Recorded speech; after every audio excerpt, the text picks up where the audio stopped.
Ladies and gentlemen, guess what time it is? That's right, it's time for the Paranormal Portal. And welcome, everybody. Hope you guys are doing great. Thank you for being here. I blew out my eardrums there just a little bit ago. I was listening to an EVP that somebody posted to our Paranormal Portal fans page, and so I'm playing it over, and I jacked it way up, and then I hadn't used the earphones since then, and came in to start the show, and it was like, So I just got to get everything balanced out. So my apologies, but hope you guys are doing great, and thank you so much. It's hump day. You made it on the downhill slide now towards the weekend, so I hope you guys are all gearing up for a fun-filled, July weekend coming up. I am absolutely thrilled to be always doing these shows, but I'm even more thrilled that I'm not doing them alone. I got my good friend and co-host, Big Toe, and I don't know, my other half. Don and I have an umbilical cord. Don, how you doing? Oh boy. Oh boy. What's this with Big Toe? I don't want to be on Stinky Foot. Oh well, we're all on the foot. I'm probably the pinky toe, so I'm just there for appearances. I don't really do much. I'm just hanging out on the edge, which could be the name of my autobiography. Hanging on the edge. Hanging out on the edge. Like, yeah. Hanging on the edge. Yeah, that's me. But anyway, welcome everybody. Hope you guys are doing great. Thanks so much. We got a lot of paranormal fun ahead of us for the next 2 hours. And hopefully we deliver all of that fun to you, and you leave here feeling wildly entertained. Do I not amuse you? You don't amuse anybody, I don't think. Now, you amuse me all the time. But let me just get this resized. Okay. I kind of, every Wednesday that comes around, Don, I'm still like, what am I doing? How do I do this again? On pause. It's like taking a vacation. You're gone from your job for a week. You come back. You're like, what am I supposed to do here? Yeah, I know. That's the way it feels like every Wednesday. It feels like I got to relearn this. And you'd think after all these years, all these episodes, but no, I still have to. Over 1,000 episodes? Yeah, over 1,000 episodes on YouTube alone, and then the few hundreds of podcast episodes that we've got. I mean, my God, I have like a permanent butt print in this chair just because I'm in here all the time. It's just I've got it all broken in to my curves, I guess is the best way to put it. But anyway, I think I remembered everything now. The phones are live. If anybody wants to call in, please do so after the news. But the number to call in is 720-923-0500. That's how you get a hold of us, 720-923-0500. And we'll answer the phone if we notice it's ringing. Yeah, that's always the trick, right?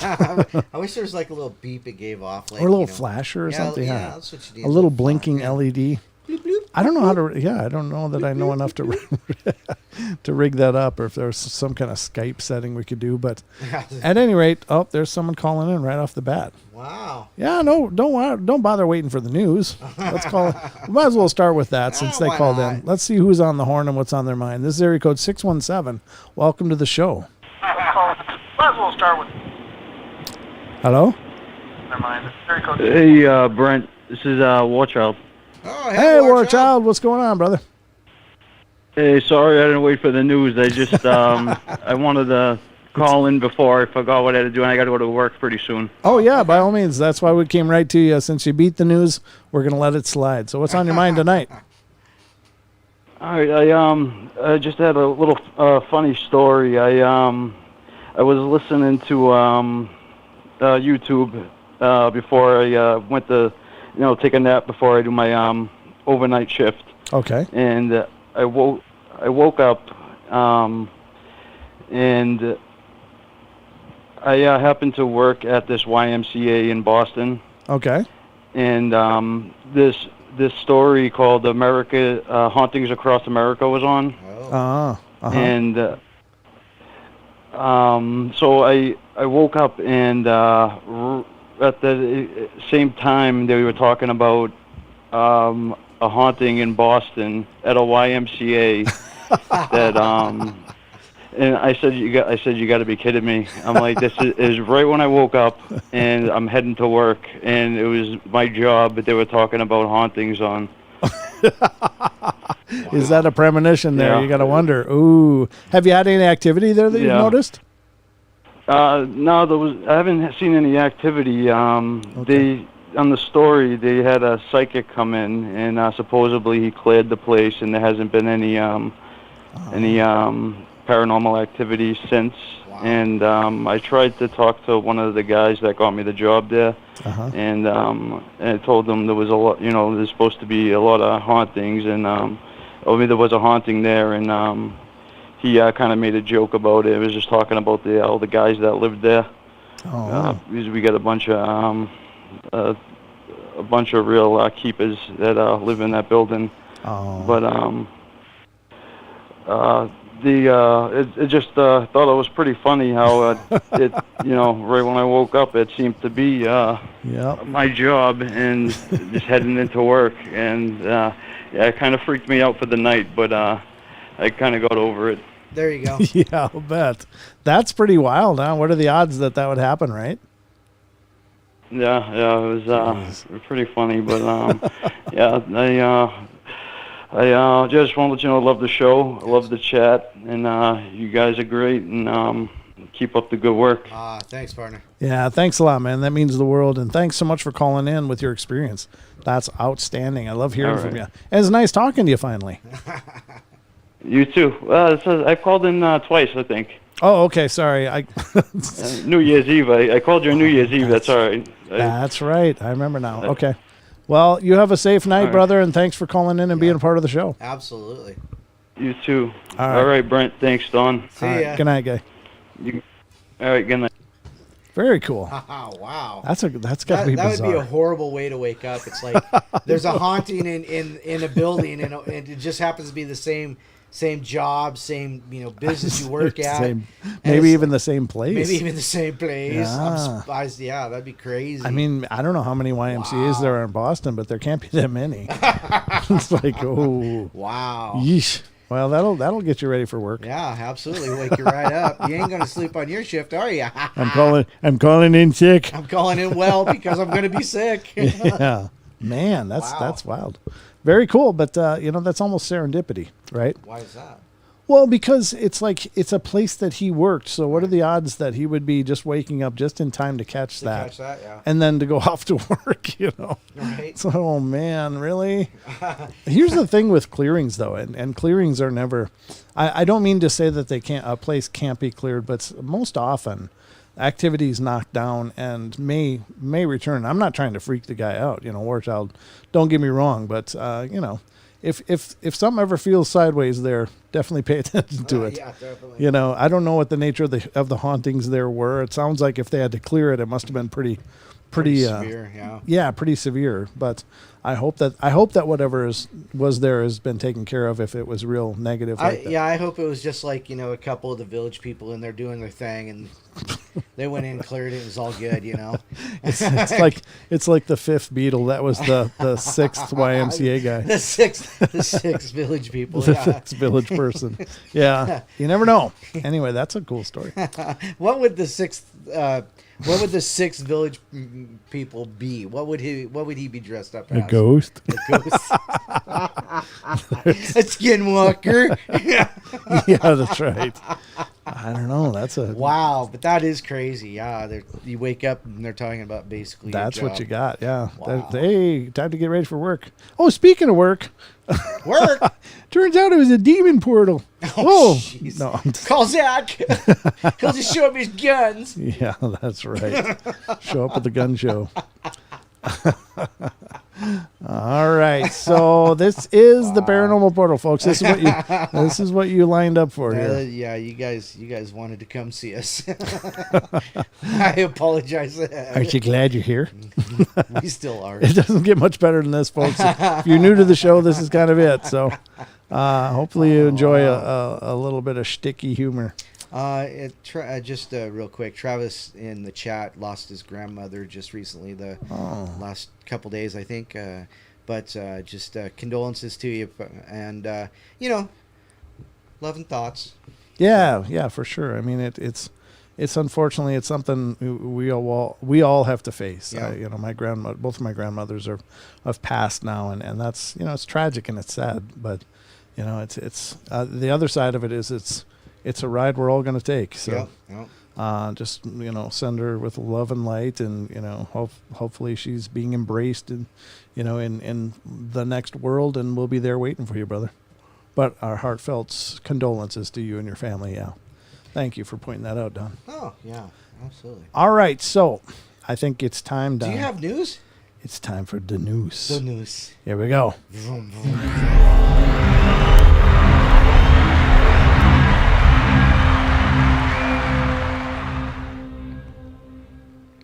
All right, folks, welcome to the Paranormal Portal News. I'm your anchor, Brent Thomas, and my co-anchor, Mr. Don Longbeard. Smiley. Mr. Smiley Longbeard. You know, actually, when you smile, since you got that beard, it's like a frame, and your smile just pops in a good way. I mean, it's, you know, it's like when you I paid a lot for these teeth. Yeah.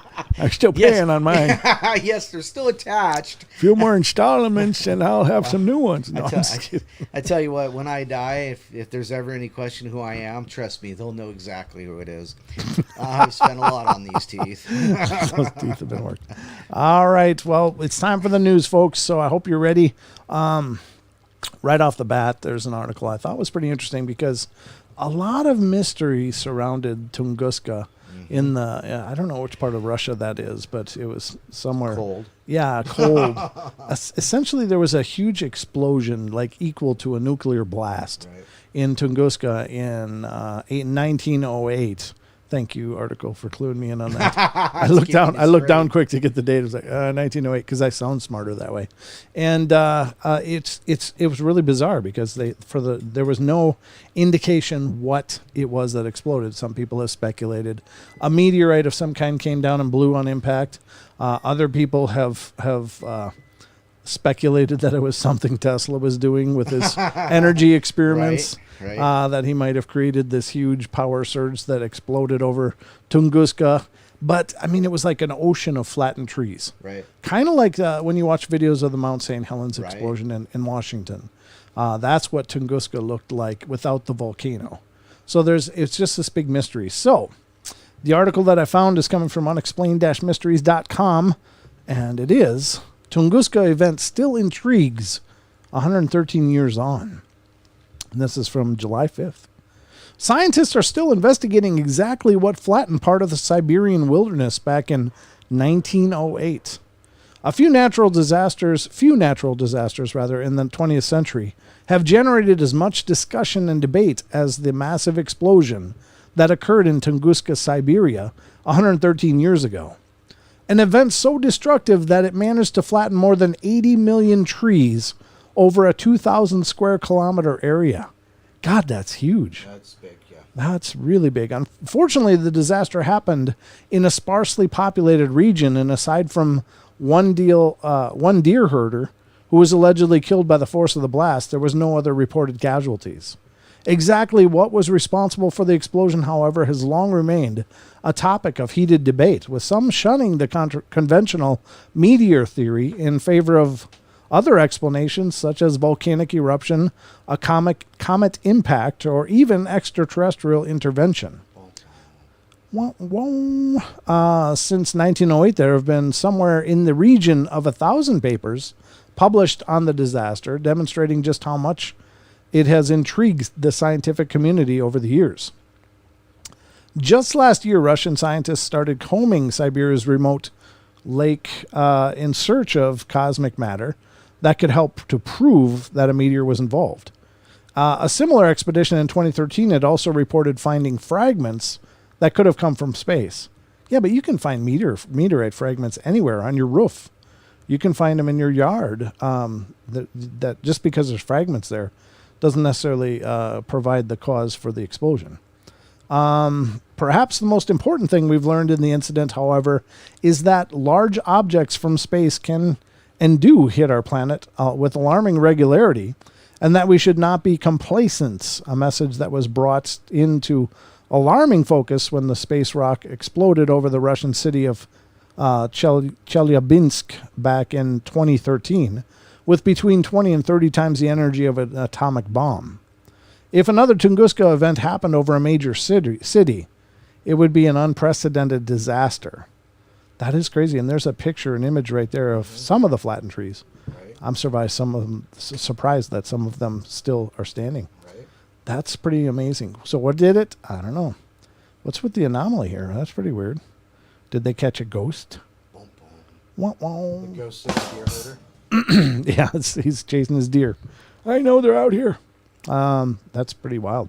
So what is it that happened there? I don't know, but I find the Tesla explanations kind of intriguing. It's like, Yeah, oh man, yeah. he flips a switch over in the U.S. and all of a sudden, boom. That's pure chaos theory right there. Yeah, exactly. You know, if a butterfly flaps its wings in America, does it create a hurricane in Japan or what are they called? Tsunami over in Japan. Who Yeah. the hell knows? You know. Yeah, I don't know. I don't know. If butterflies create tsunamis, there's real problems. Yeah, there's They call them, what do they call them over there though? Typhoons? typhoons. Yeah, typhoons. Yep. Yeah, so very interesting article. Anyway, let's go to the next one, folks. We got more. We got more. But wait, there's more.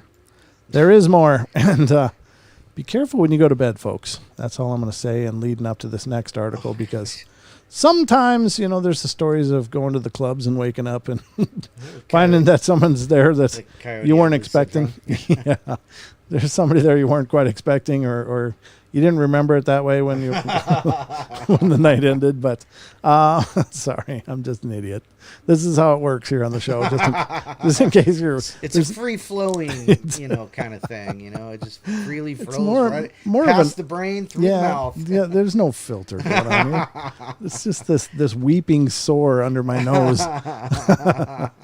So here's a story of something that somebody that woke up more surprised than most. And I don't know, this one I think is, let me just read it rather than editorializing it right ahead. But this one comes from unexplained-mysteries.com. Woman wakes up to find exotic cat in her bed. Wow. A woman in Georgia recently awoke to find that she was sharing her bed with a rather unexpected visitor. Discovering an unfamiliar cat in your house is bad enough when it is of the domestic variety, but when Christine Franco woke up recently, she discovered that the feline that was sitting just inches from her face was something larger, much larger, and a lot more dangerous.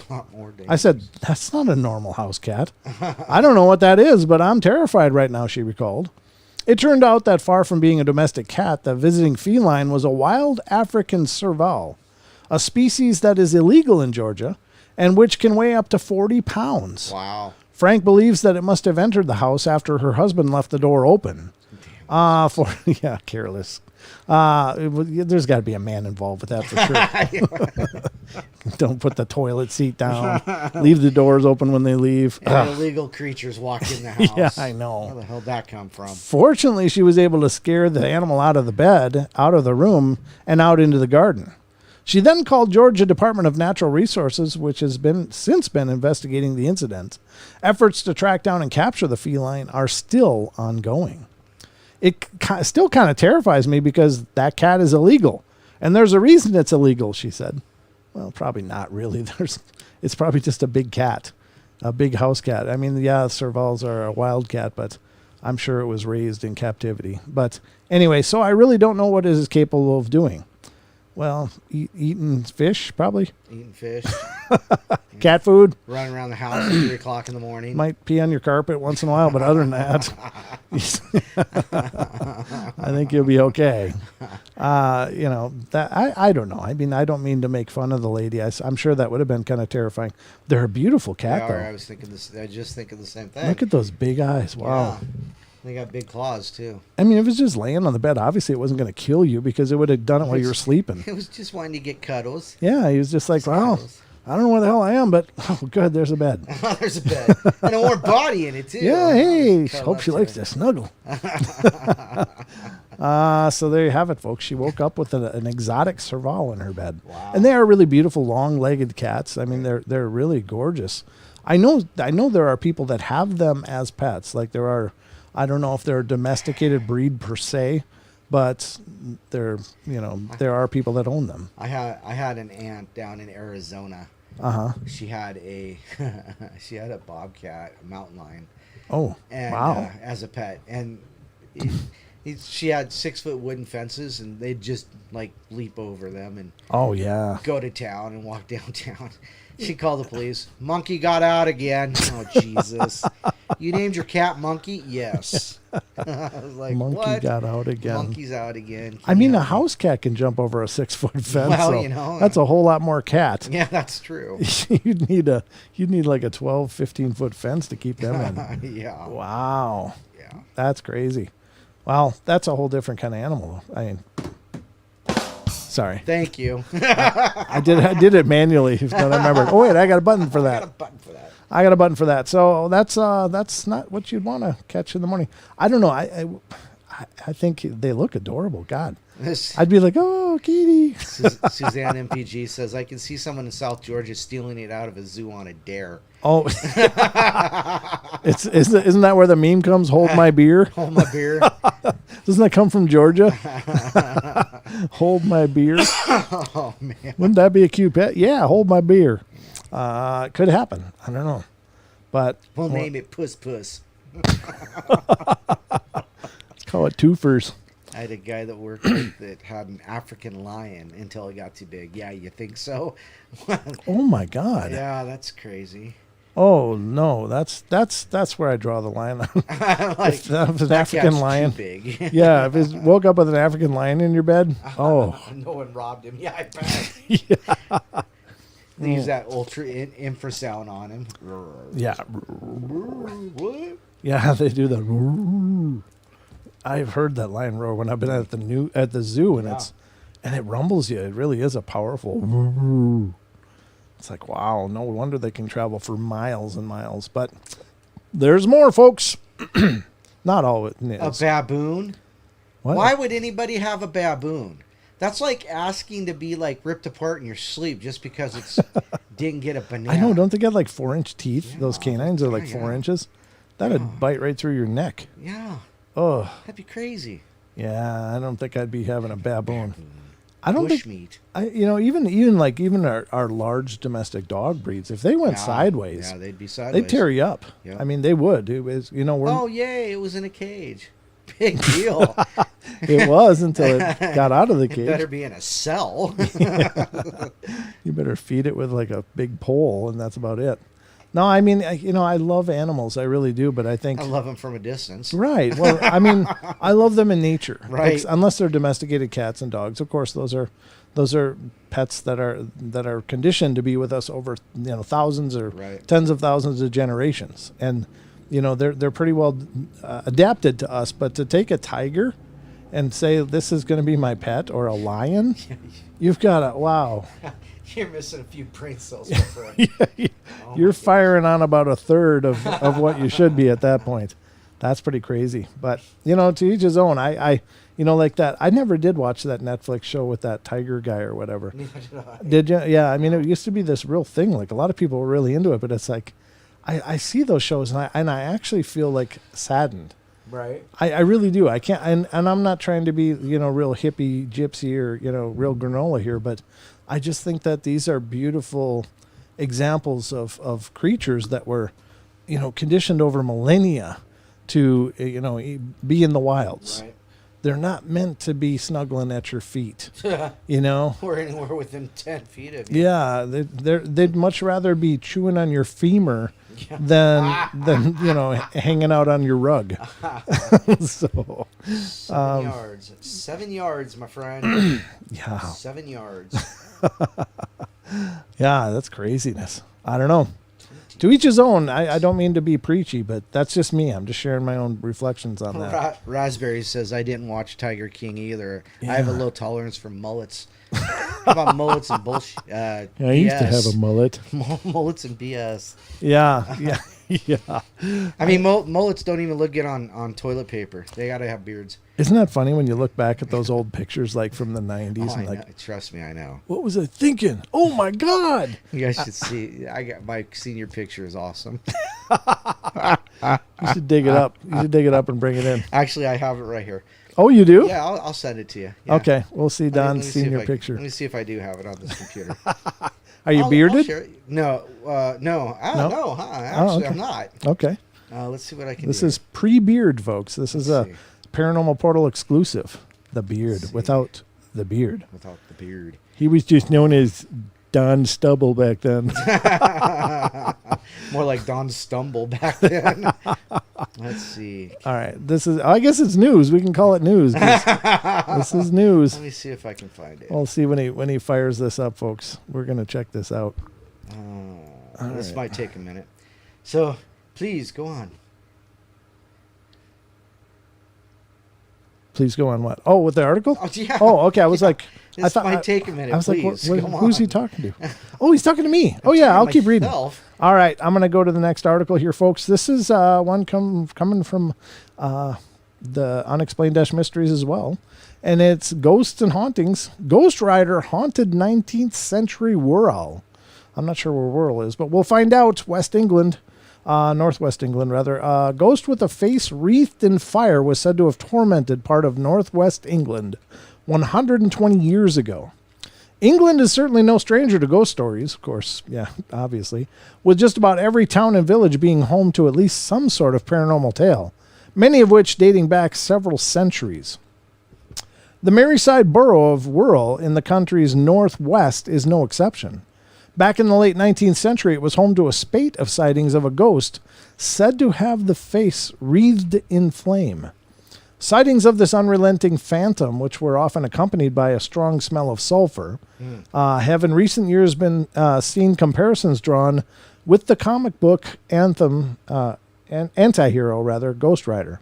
References to this terrifying specter can be found in a newspaper article published just before Halloween of 1887, which described it as having a face smeared with phosphorus, which gives the appearance of a ball of fire. According to local reports at the time, one woman who encountered the ghost was so traumatized that she was left bedridden and in a state of shock.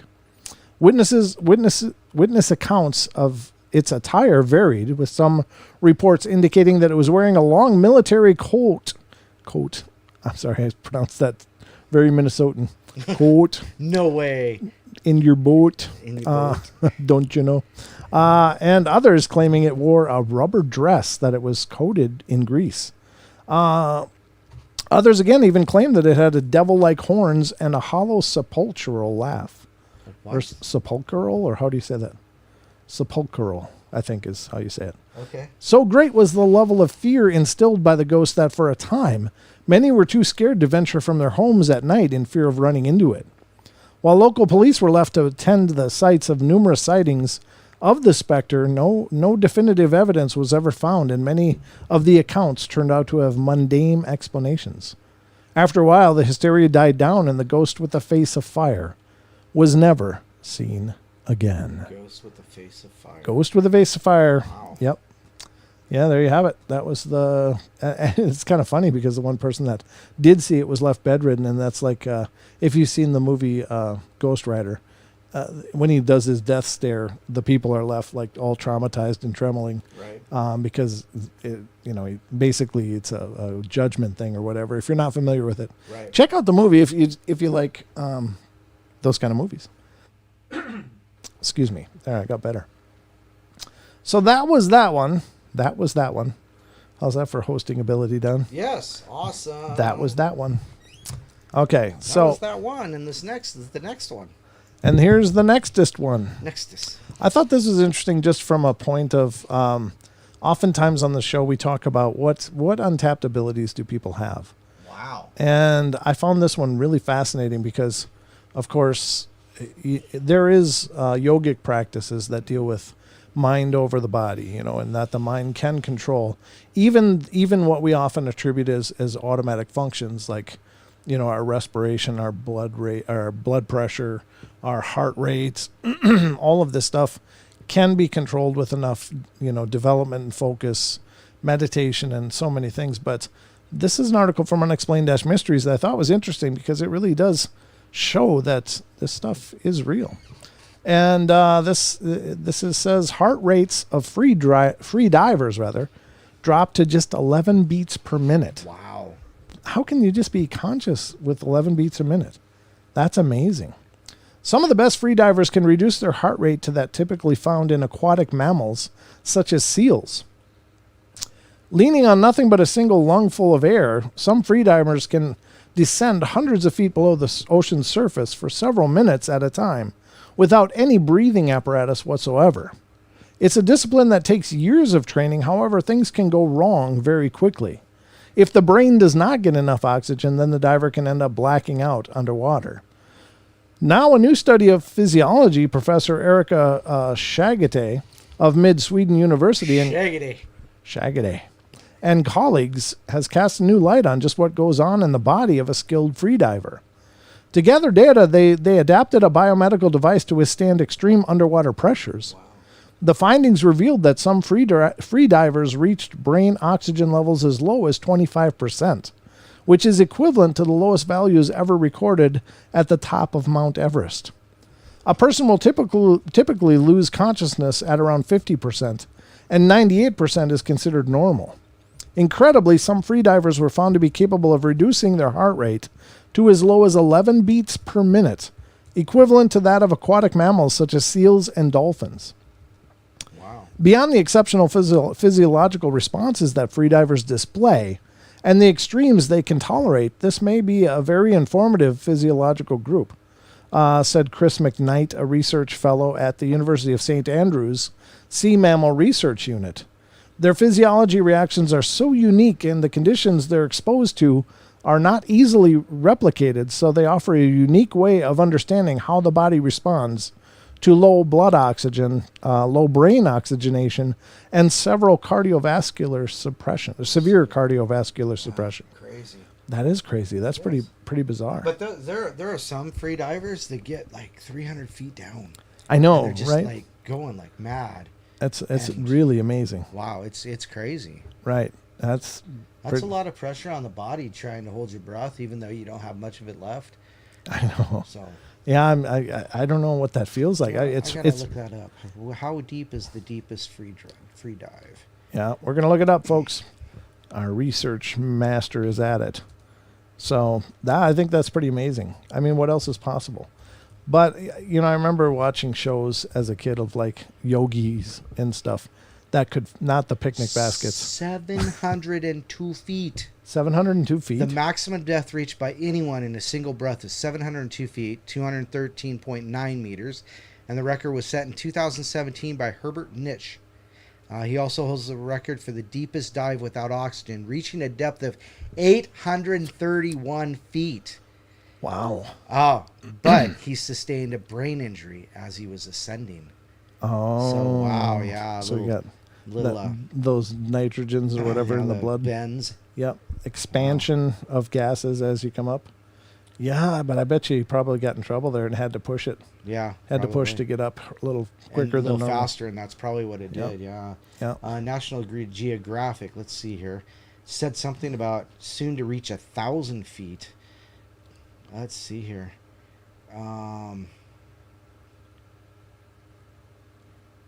This is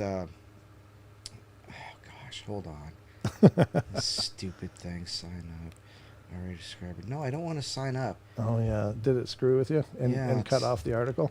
I think Yeah. National Geographic did that to me too, and I quit using National Geographic. Yeah, I'm gonna have to say I'm not gonna be able to read this, but unfortunately. wow. Okay, so yeah, it won't even let me escape out of it. So All right, next up is kind of it's going to be it's one that we could only play on Wednesday because it's a sound that has created a lot of audio hallucinations or illusions. Nobody can quite figure out what the crowd is saying, and there's plenty of discussion between people that are listening to it of what's being said. But let's get to this article, and there will be a little video at the end. It's coming off of a guy's TikTok, and I'll tell you the TikTok name as soon as we get to it. But the sound file is pretty unique, and on the video, there's some cues of what people have suggested is being said by the crowd as they chant. But let's get to the article. It says, weird audio illusion leaves listeners divided. A short audio clip of a football crowd chanting over and over has proven rather difficult to interpret. Check out the audio clip below and see what you hear. What exactly is the crowd saying? It's the latest in a long line of perplexing audio illusions stemming from the infamous Laurel or Yanni illusion which left internet users scratching their heads back in 2018. The clip displays a number of possible interpretations, and if you go down the list while listening to the audio, it becomes difficult not to hear one of the possible phrases shown on the screen. The confusion is such that people have reported hearing hundreds of different possible variations with nobody able to agree on exactly what the crowd is saying. Have a listen for yourself. What do you think is being said? All right, let's get to this. And Lactate. yeah. Nothing. Yeah, lactates in pharmacy. Yeah. So here's the audio clip, ladies and gentlemen. Listen closely. If you've got headphones, put them on. Otherwise, just turn up the volume enough to hear. But the crowd, it's a massive crowd chanting some phrase over and over. And on the screen right now that you're seeing, and I can go to full screen, I guess, here. You'll see that here's a list of things that people have offered that is being said. And ready? Here we go. That is embarrassing! That is embarrassing! That is embarrassing! That is embarrassing! That is embarrassing! That is embarrassing! That is embarrassing! That is embarrassing! That is embarrassing! That is embarrassing! That is embarrassing! That is embarrassing!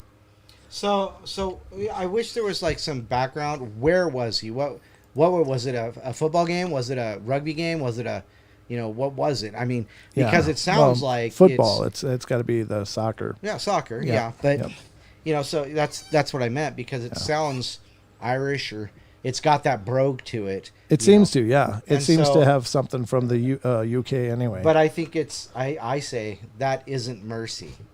Oh, really? Yes. Oh, okay. Because with the current situation in the world right now, I think that's what they were saying. Maybe it could just be something very regional, to the crowd that was present, and it would be hard for any outsider to hear it. But that's very cool. So Raspberry, who just happens to be from the UK, says that is embarrassing. Embarrassing. That is wow. Embarrassing. Let's hear it again. Because they would say it embarrassing. Okay, let's hear it again with that in our mind, because that's not on the list of possibilities. Oh, Pazuzu says that team is embarrassing. Okay. Oh, okay. Let's hear what it says. Now with those two from across the pond. I did hear that too, but okay. Anyhow, let's have a listen again with those contributions, and thank you guys for piping up, because I mean, being from the U.S., it's hard to understand, but let's hear it. That is embarrassing! That is embarrassing! That is embarrassing! That is embarrassing! That is embarrassing! That is embarrassing! That is embarrassing! That is embarrassing! That is embarrassing! That is embarrassing! That is embarrassing! There it is. Yeah, that's cool. But I mean, if you look at the words, the options they give you, and you listen to it for a second, it changes to that particular thing. I know that's the illusion part of it, and that comes up. The reason that I thought this was interesting, folks, is that you find this in paranormal research all the time. Right. Is that someone will offer an EVP clip, and they'll say, "I think it's saying this," and as soon as that's implanted, when you hear it, you can hear how they got there, and then that ends up being all you hear, because it's hard to separate your mind from that. So it's best if you have an EVP or anything like that to offer it. Goodness, Ruger. Uh-oh. What happened? We'll just leave it at that. You have to read the chat. Okay. Well, I would. I'll have to check out the chat. Soon as you read a story or something, I'm gonna go look and see what Ruger said. But oftentimes when it's suggested, and they do it all the time on the TV shows. Right. We caught this EVP, and then they put the words up there that they think it's saying, and they might be right, but they might not be. I've many times. You may be crazy. Yeah. Yeah. Exactly. You may be right. But I find that as I'm listening to it, if I close my eyes, it's easier for me without the visual cues. But once you're right. Once you look at those visual cues on the screen, you start hearing those things, and that's where it gets really interesting. So I just wanted to play that to you, because it does translate to paranormal research. when people offer, well, this is what it's saying. Well, maybe, but maybe not. And each person's ear is going to be unique and maybe pick it up different. Now, that's just my 2 cents, of course, but, what do you do? I just got to offer those. They're free of charge for you guys. What? Oh, I'm missing something here, aren't I? No, not really. Uh-oh. Well, I know that laugh. What's going on? I'm gonna look. It all goes back to what Ruger just said. I gotta scroll up and see what he said. Right there. Which one? Ruger Ridge, just from the bottom. The first, right there. You just passed it. Right there. Oh, there it is. and then scroll down. I saw that part. Ruger, way to play the field. Well played, sir. Well played. He says, "Hey, it's a ball game." Apparently so. Speaking of a ball game, I got to adjust here. I got a real ball game going on here, Don. Let me tell you. Hey now. Hey, not that kind of ball game, Don. Alex, what is it? Alex Baldwin, sweaty balls. Nobody beats my sweaty balls. That was a Saturday Night Live skit, which was mentioned, by the way.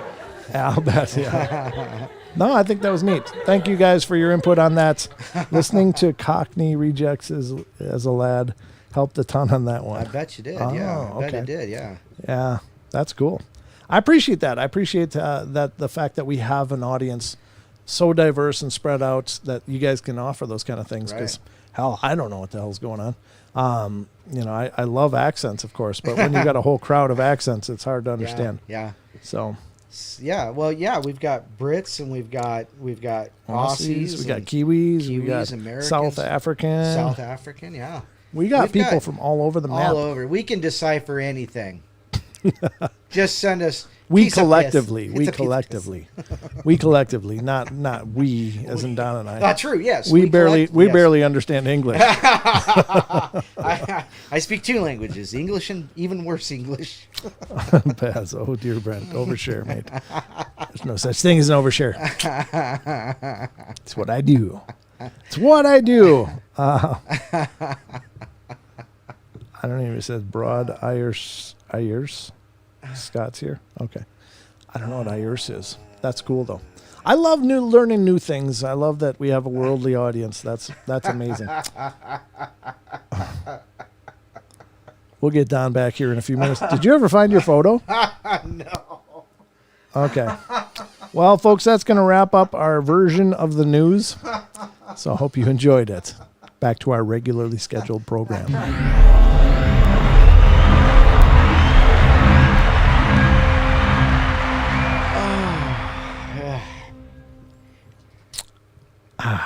There we are, folks. We are back into the... What the hell is going on? I just remembered I started watching Mrs. Brown's Boys today. Or not today, but this last week. Oh. Is that show is hilarious. British comedy? Oh, yes. That's... My mom always watches one. I can't remember the name of it, but I've watched like Faulty Towers. I thought it was hilarious. John Cleese.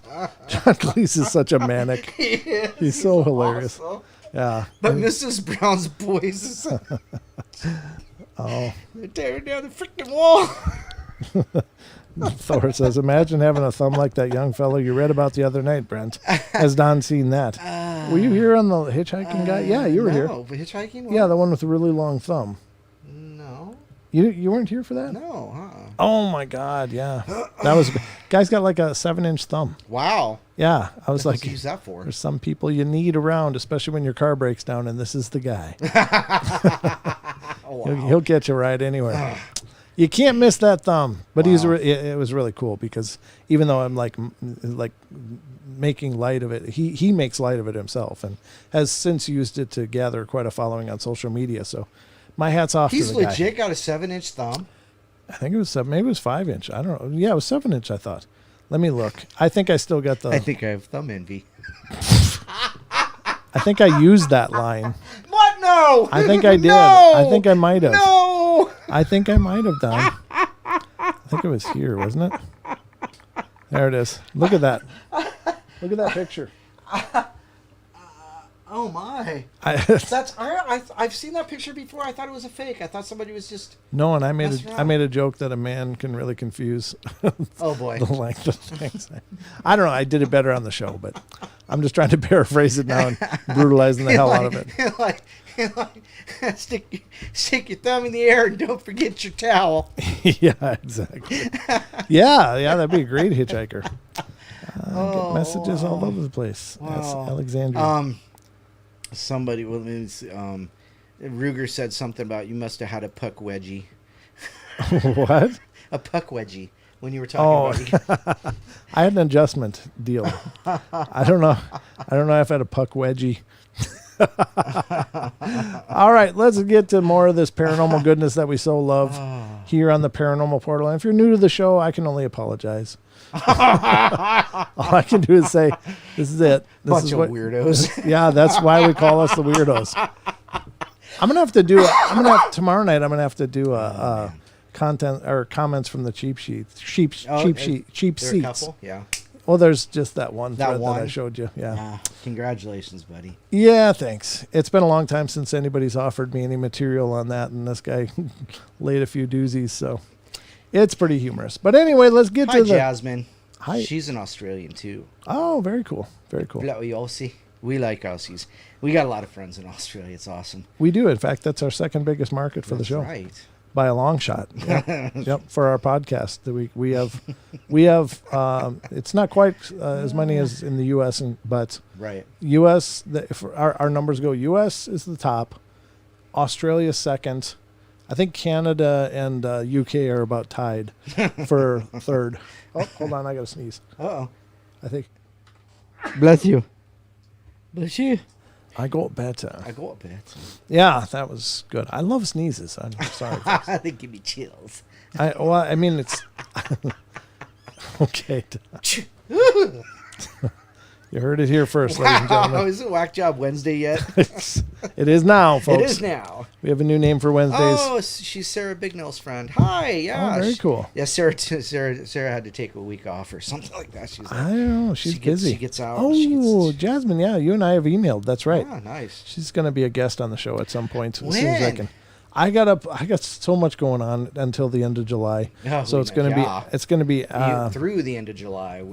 Through the end of July. So I'm just slammed until then, but as you well know, yes. Of course, you and I were going over to Kelso, for the festival over there at the very end of July. So we've got a lot going on, and ladies and gentlemen, I'll be going.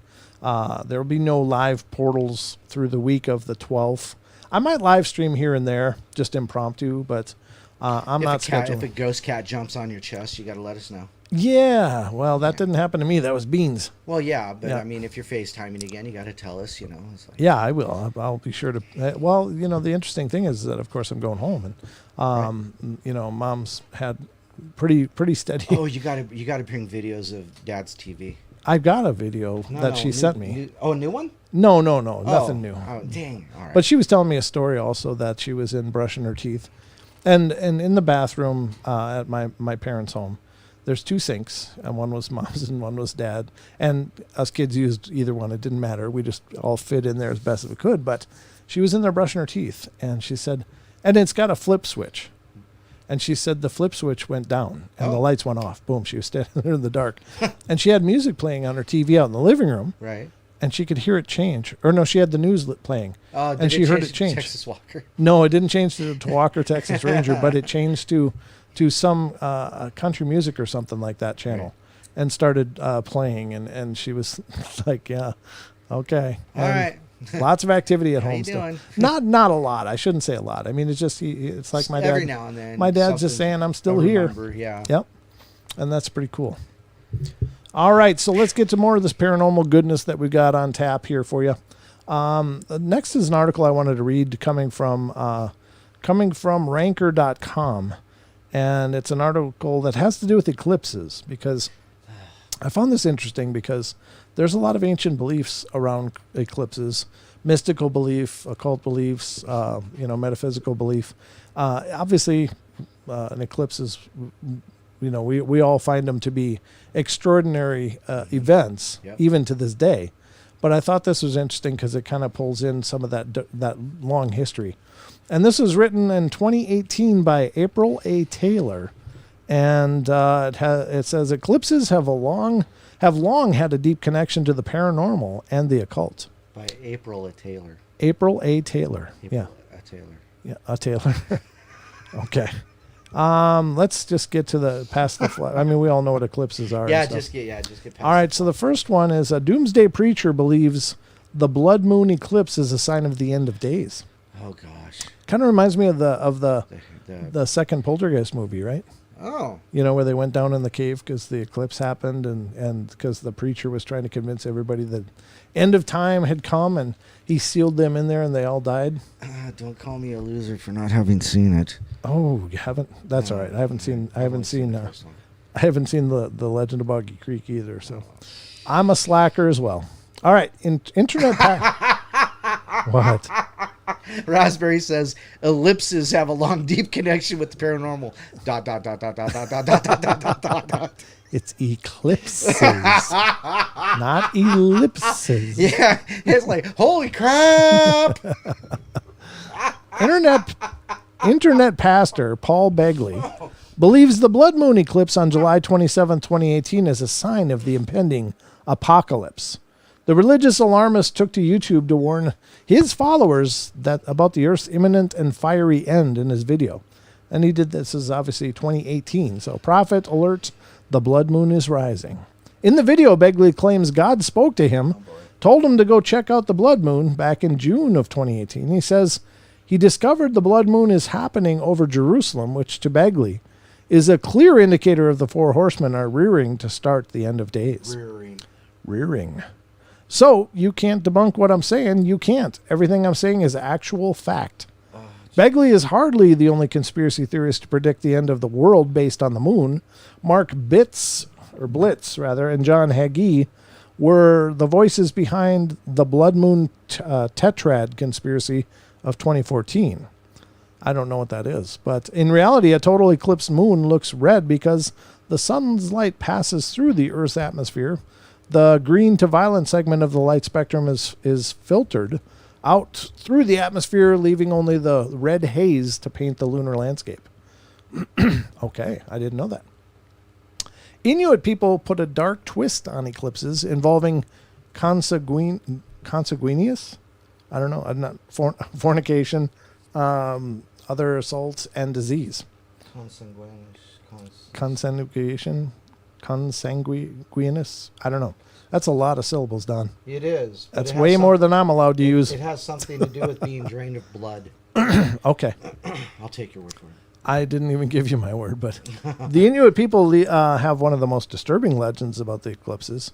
It's their belief that the moon god Anagan had an interest in interbreeding with his sister, the sun goddess Melina. This led to Anagan taking advantage of Melina, which understandably caused Melina to hate her brother.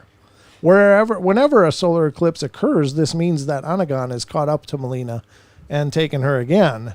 Any man who leaves home during an eclipse will develop serious disease as a result of Melina's anger. Wow. That's not fair.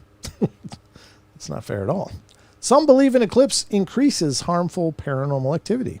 Huh. Yeah, I'm familiar with that one. Paranormal investigators are reportedly on high alert whenever an eclipse is about to occur. According to investigator Dennis Carroll, this is due to the strong increase in paranormal activity. Carroll warns that anyone living in the path of totality should be especially careful because of eclipses impact electromagnetic lines, and as a consequence of this, the number of ghost sightings dramatically increases, meaning that spirit activity also increases. Carroll claims people should be more careful as the number of injuries goes up with heightened spiritual activity, such as objects moving and doors slamming. Huh. Well, there you have it. I mean, oftentimes, I think everybody that's been around a while, you know that the full moons can bring out a lot in people. Well, you know, and that the incident we had with the super blue blood moon. God. It was a Wednesday night. Oof, that was the night before the super blue blood moon, and it was absolutely horrible. It was the super blue blood moon. It was, yeah, it was. Yeah. It was that night. It was that night, and I'm here to tell you, folks. That just sucked. I've never experienced anything like that before in my life. But that was, when was that, 2019, January? It was January 2018. 2018? Okay. That January, we did a live show right on the night of the Super. Tried. Right. Yeah, we made it about 5 minutes. We tried to do the show. And I'm here to tell you that I've never felt what I felt that night. It was everything I could do to stay conscious. And I've never experienced that since or before. The only time I experienced anything like that was after I had a weird reaction to anesthesia when I was young and had a knee surgery. And I for a week, I was having real problems with blacking out and falling and stuff. I just couldn't stay up. But this is what it was like that night. And it was so bad, I live close to the hospital. I literally, I said to Don, I can't do a show tonight. I can't even, I'm not even sure I'm going to stay conscious for any longer. So we stopped the show, apologized. Don broke about 4 things in the studio. I did. Oh, gosh. Everything he touched. Yeah, the microphone, just 2 microphones. I think a we had stand, the 2 microphones. Yeah. The clip. Didn't you break the clip too? Yes. I mean, just, and then little thumb drive, you shattered that too. I'm so sorry about No, I mean, it was just that night. Right. I mean, everything that could go wrong went wrong. Wow. And I was just about fainting the whole time. And so I just said to Don, I'm sorry, we got to stop this. And I stopped the show, and I walked over to the emergency room, and I said, something's wrong. I don't feel good. And they checked me and found nothing wrong. And it was just freaky. And so the only thing that I can think is that I was somehow reacting to whatever was going on that night. Right. It was such a profound waves of energy that it was nearly knocking me unconscious. So every time a super moon comes up now, I'm always got a little bit of trepidation, like, okay, here we go. Hang on. Hang on, we're going in. But I've never had that experience since. It was whatever was going on that night in 2018, you said, yeah? Yes. Okay. The blood moon tretad. It's Tetrad. Tetrad. Okay. After during the time of the Magi, there was after Yahweh was born in Bethlehem in Judea during the time of King Herod, Magi from the east came to Jerusalem and asked, "Where is the one who was born as a king of the Jews? He was a star of rose." Okay, let's get through all that. Oh, here we go.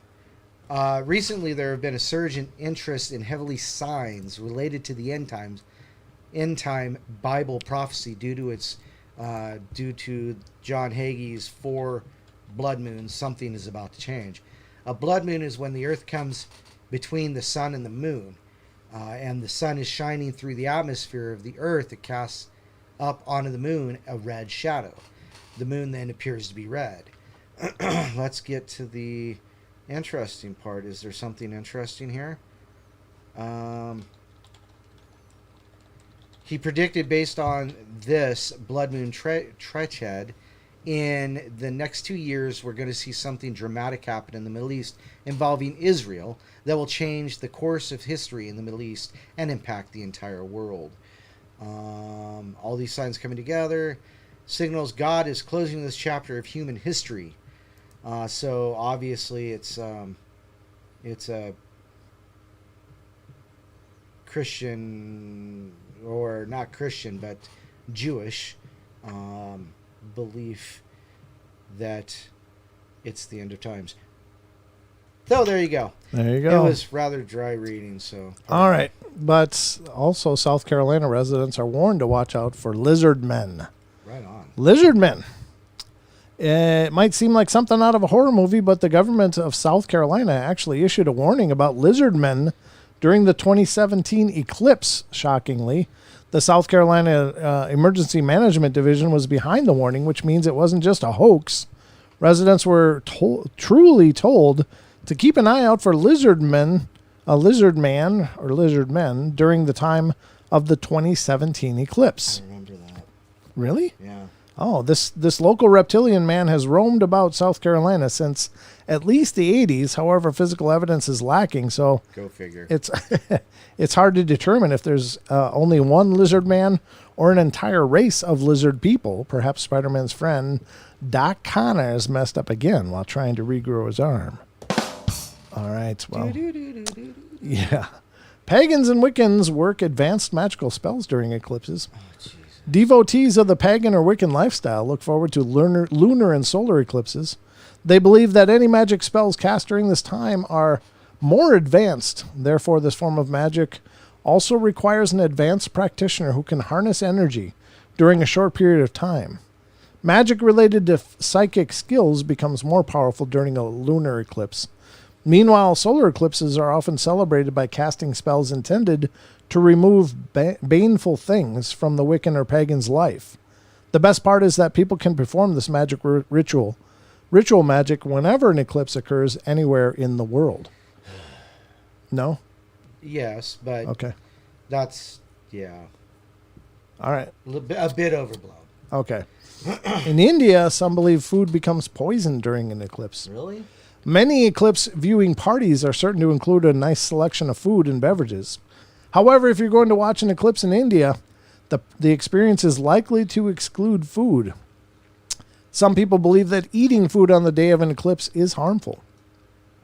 The theory is that food suddenly ages by 28 days during the lunar eclipse. Wow. Although the food may look and smell normal, this fast progression is thought to turn it into a poison. Wow. NASA has hinted that there may actually be a connection between eclipses and Bigfoot. I don't know.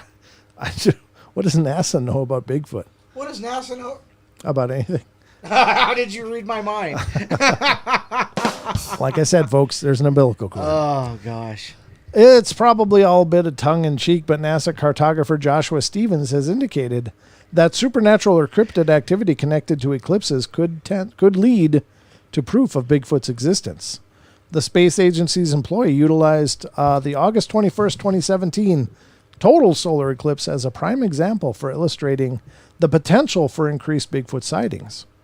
Releasing a Sasquatch map is good for a few laughs, but is there any truth to it? People have claimed to spot Sasquatch or Bigfoot in certain areas, especially at night. Therefore, it makes sense that Bigfoot might inadvertently show himself or herself to the world while confused about the lighting situation during a total solar eclipse. I doubt it.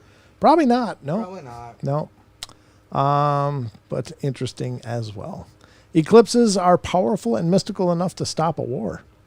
The ancient Greeks were very much in awe of solar and lunar eclipses. Herodotus claimed that successfully predicting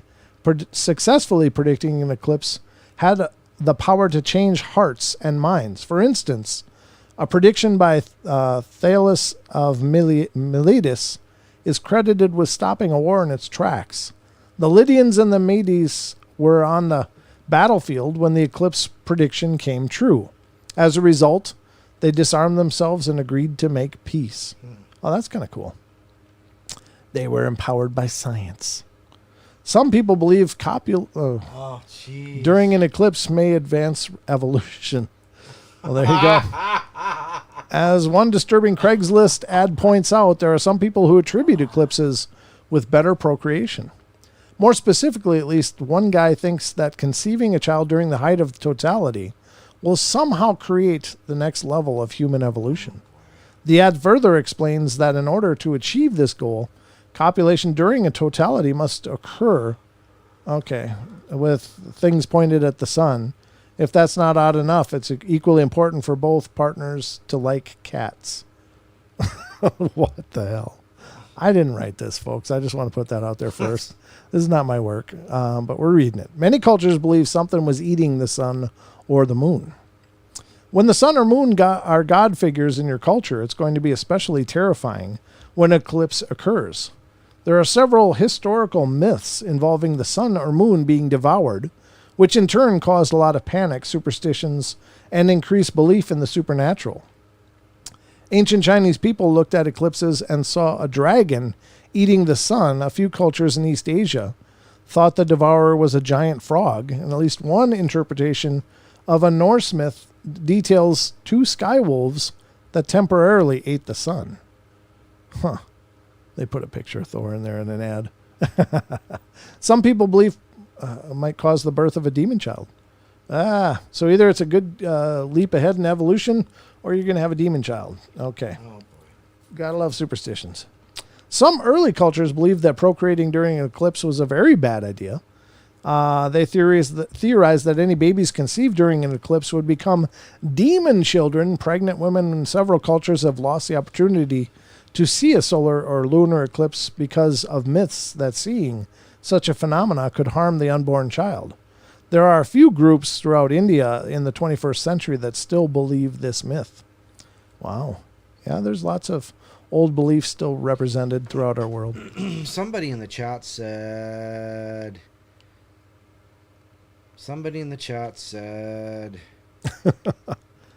It's got a good beat. Somebody in the chat said... Somebody in the chat said... Somebody in the chat said... Something about how they no longer believe those myths.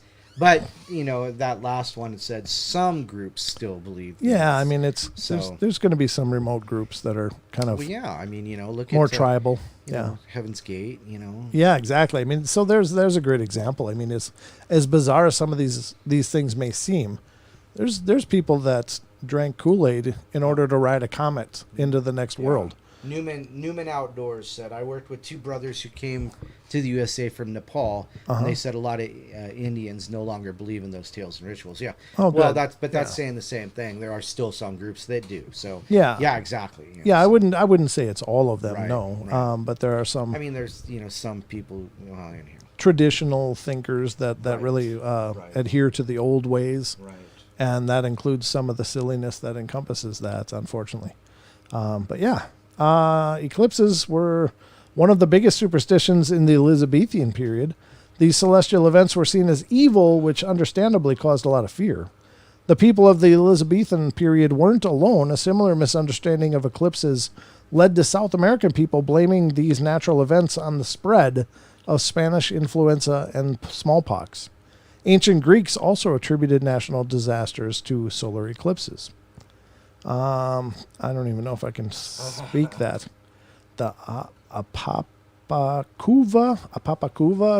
Guarani people, Guarani people believe eclipses bring the world closer to ending. Well, there you go. Another apocalypse story. The Papaguava and Guarani people strongly believe that the world isn't going to last much longer. They have a rich eclipse folklore that supports this. One of their most prevalent myths claims that a destructive entity called the Eternal Bat is responsible for eclipse. The Eternal Bat gnaws at the moon or sun during an eclipse, which helps set the stage for this mystical being's destiny. Eventually, the Eternal Bat will join forces with the Blue Jaguar to destroy all of humanity and the stars. Huh. So that brings up a whole list of the eclipse stuff. The eclipse lore, as it were. Yeah, I don't know. I mean, obviously, there was quite an age of superstition because people didn't have science. In many cases, there was, the sciences were held very, regionally specific societies had sciences, and others just saw these as incredible events of, and they were fearful. Right. I mean, imagine it if you're a person that has no idea of what causes an eclipse, and your sun suddenly starts disappearing in the sky. Well, hell yeah, that's going to freak you out. You're going to think, oh, this is it. It's the ride's coming to an end. So you can understand. But we're stronger with family. Wow. Don just went full Vin Diesel on us. Yeah. There you go. The family memes. But we've got more. We started a list last time dealing with people having pretty strange experiences with the Ouija board. Oh, gosh. It's your favorite, Don. Yeah, right next to Black-Eyed Kids. Yeah. Don't you love sitting right in front of that Ouija board, Don? Yeah, it's just calling to me as I sit here now. Do you feel the pull? Yeah. I'm just kidding. I'm just joking.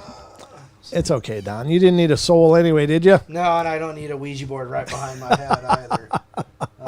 See that? Uh-huh. Yeah, well, it's okay. All right.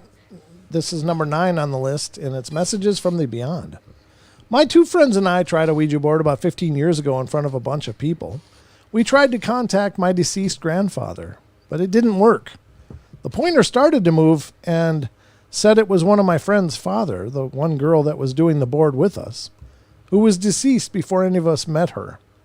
So she let go of the pointer, so it was just my friend and I manning the board.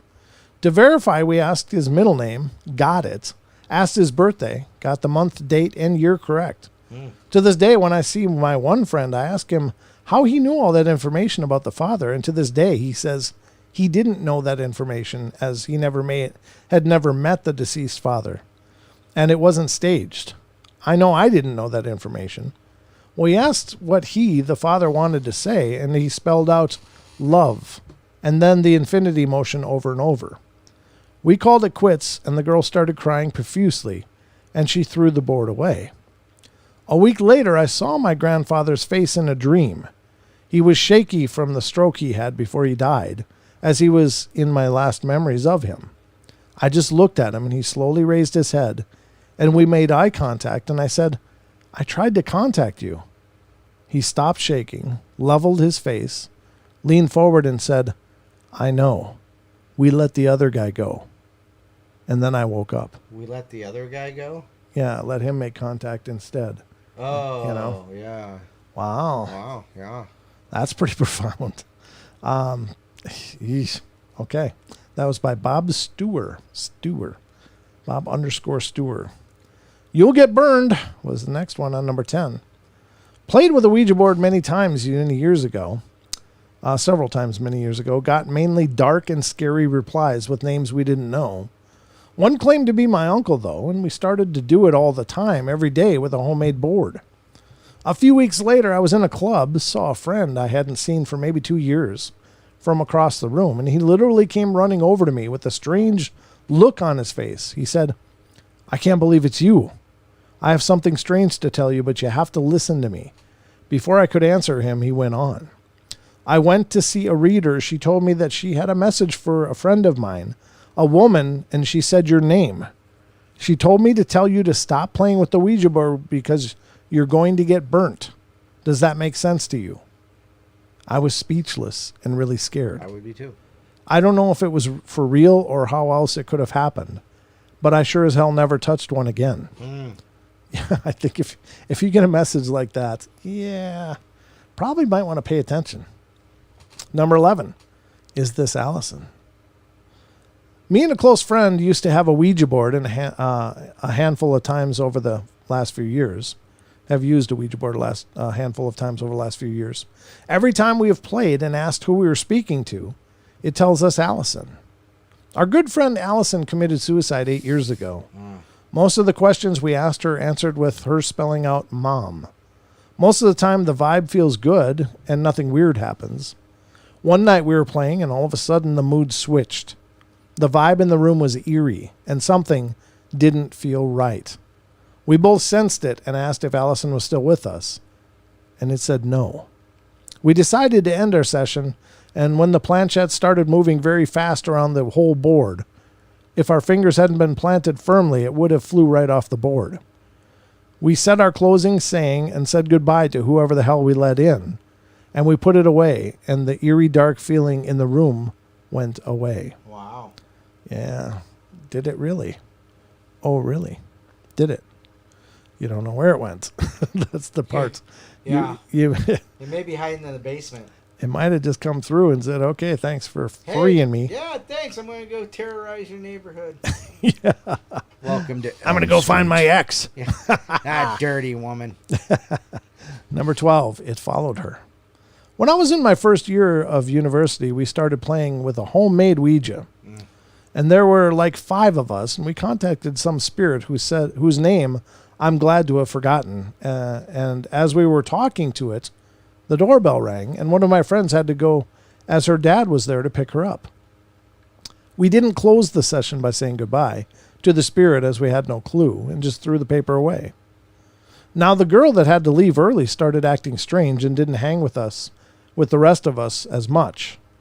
A few months after, she told us she went to get a cleansing as she wasn't feeling like herself, and told us that the moment she stepped in the door, the witch lady that was going to cleanse her totally freaked out, and told her she had a spirit with her and used the very same name that we had seen on the Ouija board many months before.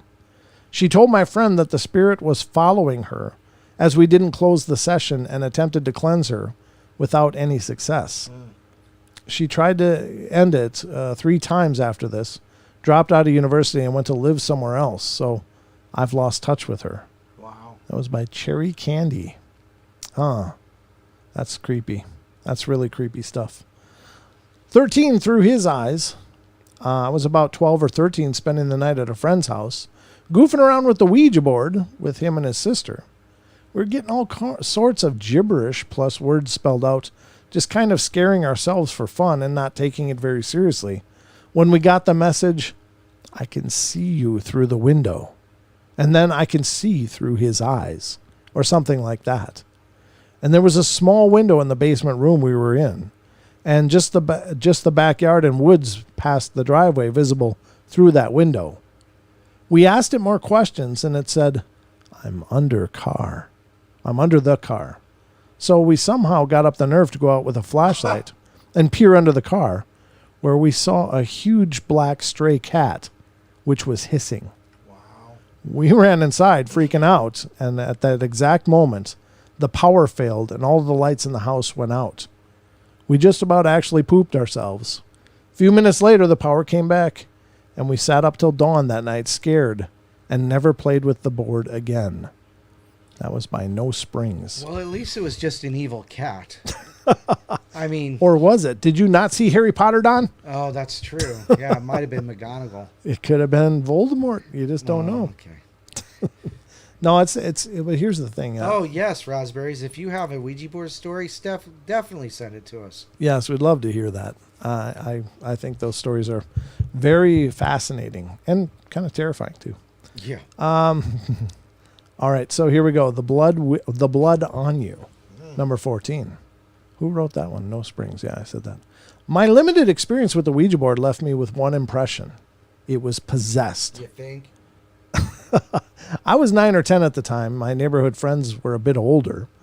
Each of us only had one finger on the planchette, but it moved with incredible ferocity. I don't recall it spelling out anything of importance before we all looked at each other in horror and snatched our hands away. I do, however, have an interesting story via my uncle. Sorry, I got to itch my eyelid. He attended a Bible college in the early 1960s in Southern California. Temecula. Huh? There's a Bible college in Temecula, California. Oh, is there? Okay. My uncle's friend was in his dorm room with two fellow classmates, asking the Ouija board questions, receiving intriguing answers, and it was truly working. At a Bible college. Yeah, well, hey. They can always get communion later. When this friend's roommate came home and walked through the door, the planchette stopped moving just like that. They kept asking, "Where did you go? Why did you stop communicating?" It slowly spelled out, "Because the blood on you." The roommate who had arrived home was born-again Christian, whereas the others were at the Ouija board were, shall we say, going through the motions. My uncle's friend was so struck by this experience, he also became a true believer. Since it's not my own experience, I can't vouch for it, but it always stayed with me. My uncle is a very, very serious man, and not one to tell tall tales. What happens at Bible college? Stays at Bible college. Platinum num. Oh, boy. Platinum num. That's the name. I don't know. That's a cute name, right? Platinum Sure, num. yeah. Nom nom. All right. Number 15 is 66. I have a story related to a board game, although not the Ouija specifically. 2 years ago, I lived in this house that had a lot of strange goings on. Running up the stairs while no one was home, shadows that passed along our floor lights in the hallways. One day, my girlfriend was over mid-afternoon, and we were playing Monopoly. Yeah, I can't trust that board either. We were a good hour or so into the game, and I roll a 2 and a 6. And I passed go on that roll as well, so she reached to her side and handed me the $200. She then states, roll again. I was a bit confused and said, what for? She then looks at the dice and said, look, you rolled doubles, 2 sixes. I did not touch the dice. She did not touch the dice. Neither of our hands was in the vicinity of the dice, yet somehow 2 changed into a 6. We both wondered what would have been spelled out if there were 3 dice involved. I don't know. I wasn't fazed much since I lived there, and weird stuff happened all the time. She was definitely freaked out, and we never played Monopoly there again. That was by Jordan 8 Anthony. Okay, Jordan 8 Anthony. Poor Anthony. Thank you. Well, that was it. Come on, dude. You got to admit. That was so dry, I need a drink. Raspberry says we were playing Monopoly. Shooting dice. Rolling them bones. Rolling bones, playing Monopoly. Yeah, I realized I had it the wrong camera all this time. That's okay. I was just reading. Good article, though. Yeah. I think those are great. Great stories. But, you know, what do you do? What do you do, Don? I keep going. Have you ever played with a Ouija board? No. Never. No. Never. No. Is there any reason why you never... Yes. Okay. Because of stories like these. Yeah, but did you know these stories? Yes. Oh, you have? Yeah. Okay. Oh, yeah. Yeah. Yeah, Okay. I knew these stories. All right. I knew these stories. You heard stories like them? Yeah. Okay. I grew up in a very, let's call it eclectic community. Oh, okay. People did a lot of weird things. People did some weird stuff, huh? Here's an interesting story I found, folks. And this one, I don't know what to think about. But has to do with a Russian prodigy, a child that's, I don't know how old he is exactly, but he's a child that claims he's had a past life on Mars. And he has got some warnings about our world. And so I thought, well, that'd be an interesting one to dig into because, you know, I do believe that people have probably had past lives. We've probably been around this circuit a few times, some more than others, and that's not you know, like it's not a feather in your cap kind of thing. It's just some of us got started earlier than others, maybe. I don't know.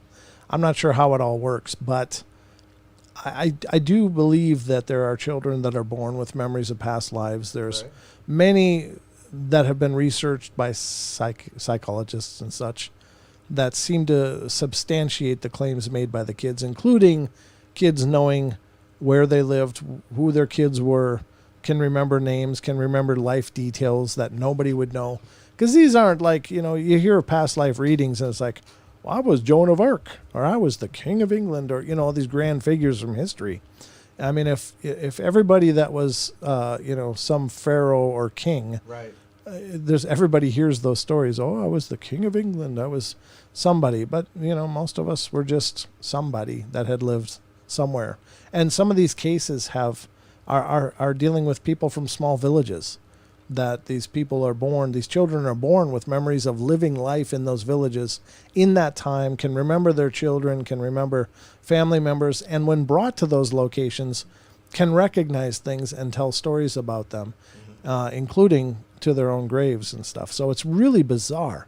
It's really fascinating and cool, but this story's different. This boy claims he was alive, but he lived on a different planet, Mars. And I don't know, it depends on what you believe. Do you believe there was life on Mars? I do, personally. I think that some point in the very, very distant past, there was maybe a whole different planet, possibly as alive as the Earth is today. But anyway, let's read this and see what I mean, it's a pretty steep claim. But I really haven't read through it completely. I browsed through it. I found it very interesting, but let's check it out. It comes from 12up.com. Russian boy claims he lived on Mars in a past life, and he brought a chilling warning about Earth's future. Humans have been fascinated by the possibility of life on other planets for the entirety of recorded history. The vastness of space with our inability to truly penetrate its depths combined to make one of the most tantalizing mysteries of our time. What is out there beyond Earth, beyond the reaches of our view? The idea that something or someone could be out there has been the subject of many films, books, and other works of art that comprise a vast genre of science fiction and fantasy. While our fascination with the topic spans millennia, most of our knowledge about life on other planets has been gained within the last 2 decades.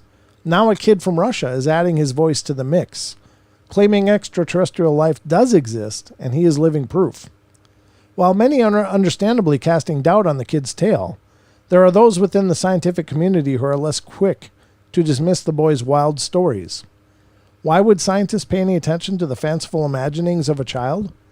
Well, as it turns out, his claims contain specific details about life on Mars, including information no ordinary human has access to.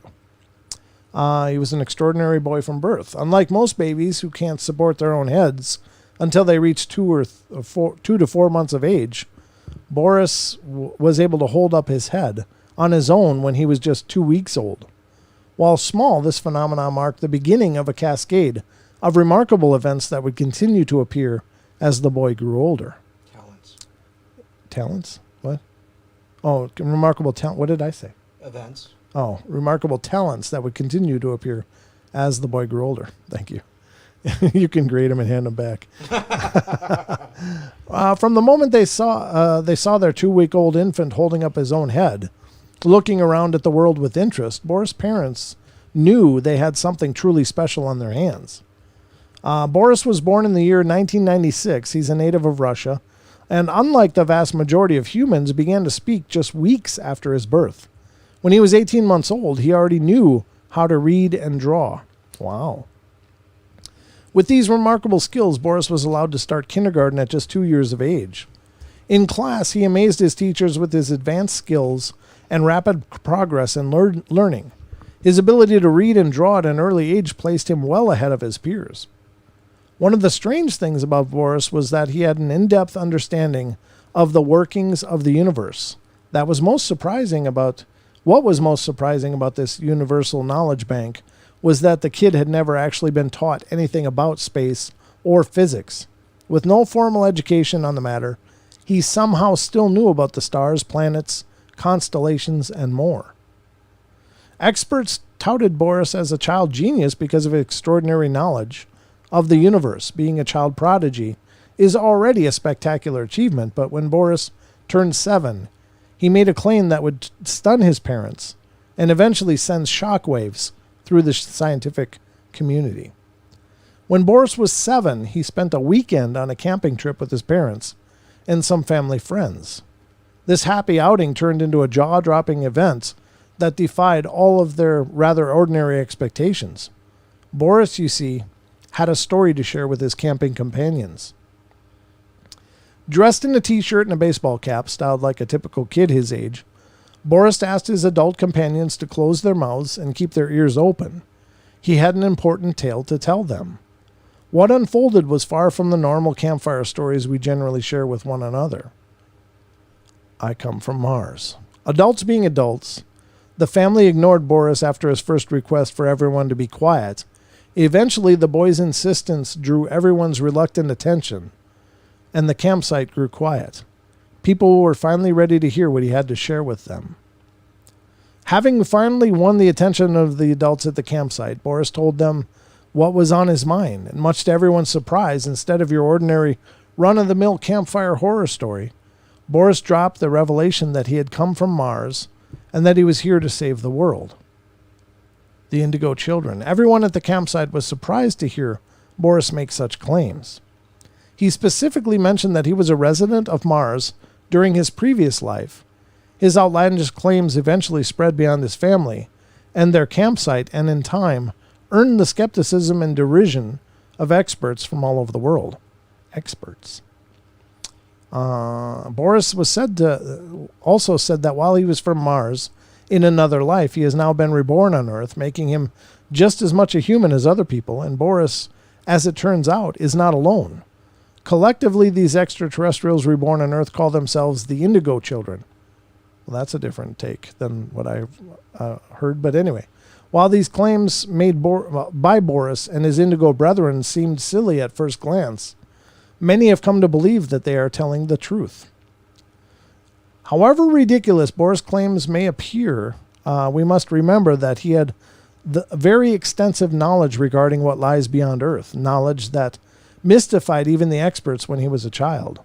His unprecedented familiarity with the universe at such a young age and without formal education is truly a perplexing phenomenon. During his teenage years, Boris confirmed and reaffirmed that what he had shared with the adults during their camping trip. Gracing Russian TV in an interview, Boris once again shared what he had told his companions around the campfire that night. From here, the story only grows more fascinating. According to Boris' account of his life on Mars, the residents of the planet stop aging when they reach 35. Wow. Oh, that'd be awesome. Are you kidding? Don, could you imagine being 35 again?